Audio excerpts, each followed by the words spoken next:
আসসালামু আলাইকুম। আশা করি সবাই ভালো আছেন। মানুষের অবস্থা সবসময় এক থাকবে না। কখনো কখনো আল্লাহ তাআলার খুব নিকটে চলে যাবে, আবার কখনো কখনো আল্লাহ তাআলার যে বিধিনিষেধ থেকে অনেক দূরে সরে যাবে। যখন আল্লাহ তাআলার খুব কাছে চলে যাবে, যখন ইবাদত বন্দেগী ঠিকঠাক মতো করবে, তখন আল্লাহ তাআলা তাকে ভালোবাসবে।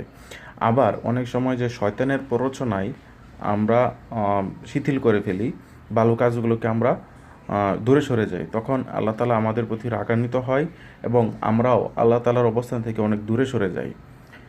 আমরা যখন এরকম হব, তখন আমরা চিন্তা করব যে আমরা আল্লাহ তাআলার কাছ থেকে অনেক দূরে সরে যাচ্ছি।